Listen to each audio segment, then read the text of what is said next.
పిల్లలు కూడా కొంచెం ముందుకు వచ్చి ఫ్లాగ్ని ఇద్దరు పిల్లలు పట్టుకోవాలి. అందరూ కూడా లేచి నిలబడండి. ఇక్కడ ఇంకొక ఆసక్తికరమైన విషయం చెప్పాలనుకుంటున్నాను నేను. దేశ త్రివిధ దళాలు ఆర్మీ, నేవీ, ఎయిర్ ఫోర్స్ మనందరి కోసము కాపలా కాస్తూ దేశానికి సేవ చేసేవారు. ఈరోజు మన మధ్య ఆ ముగ్గురు త్రివిధ దళాలకి చెందిన సైనికులు ఉన్నారు. కానీ యవన ప్రాయంలోనే దేశ సరిహద్దుల్లో మనందరి నిమిత్తము అక్కడ నిలబడి వారు అక్కడ రిటైర్మెంట్ తీసుకున్నాక క్రీస్తు పనిలో చురుగ్గా ఉన్నారు. ఇండియన్ ఎయిర్ ఫోర్స్ వెటర్నర్ గా బ్రదర్ అనిల్ కుమార్ గారు ఉన్నారు. Is the next air force veteran. అందరూ ఒక్కసారి. అలాగే ఇండియన్ ఆర్మీ వెటరన్ గా బ్రదర్ సతీష్ కుమార్ గారు ఉన్నారు. బ్రదర్ సతీష్ గారు. అలాగే ఇండియన్ నేవీ వెటరన్ గా బ్రదర్ సుదర్శన్ గారు ఉన్నారు.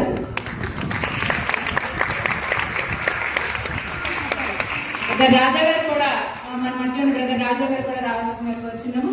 ఆయన కూడా ఇండియన్ నేవీలో పనిచేసి ఇంకా ఎవరైనా మన మీటింగ్ లోని army, navy, air force, defence services లో పనిచేసిన వారు ఉన్నట్టయితే దయచేసి ముందుకు రావాల్సిందిగా కోరుచున్నాము.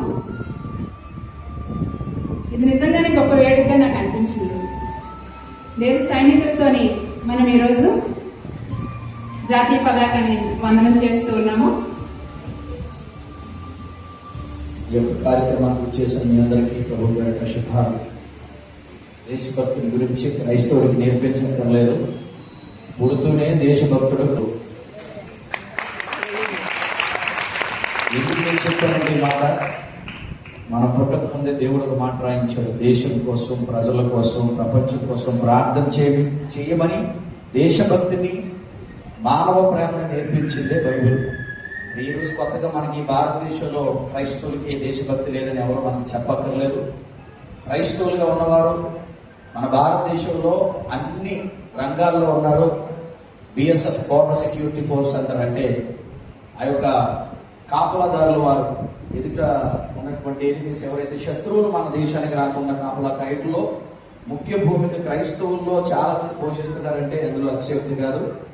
గాలిలోను, నీటిలోను, నింగిలోను, అంతేనండి. గాలి, నీరు, నింగి, నేల, ఇలా ప్రతి విషయంలో కూడా ముందున్నటువంటి సైనికులకి మొదటిగా మా హృదయపూర్వక ధన్యవాదాలు. దేశం కోసం ఎందరో ప్రాణాలు పెట్టారు, వారందరికీ కూడా మనందరి తరఫున హృదయపూర్వక ధన్యవాదాలు. దేశభక్తి లేనివాడు క్రైస్తవుడే కాదు, గుర్తుపెట్టుకోండి.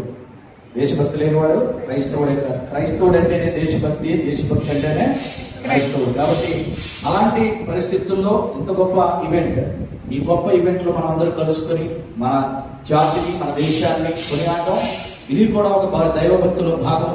మన దేశ ప్రజలు అందరూ బాగుండాలని కోరుకుంటూ మన దేశాన్ని గౌరవిస్తూ ఈరోజు మనం జాతీయ పతాక ఆవిష్కరణ చేసి అందరూ కూడా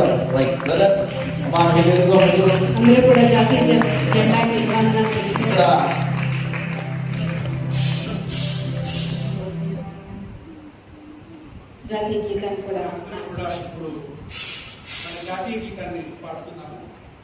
రాని వారు ఎవరూ లేరు, అందరికీ వచ్చు. సో ప్రతి ఒక్కరు కూడా మరి సావధానంగా నిలబడి మరి దేశాన్ని గౌరవిస్తూ మన నేషనల్ యాంథమ్ పాడుతున్నాము. జనగణ మన అధినాయక జయ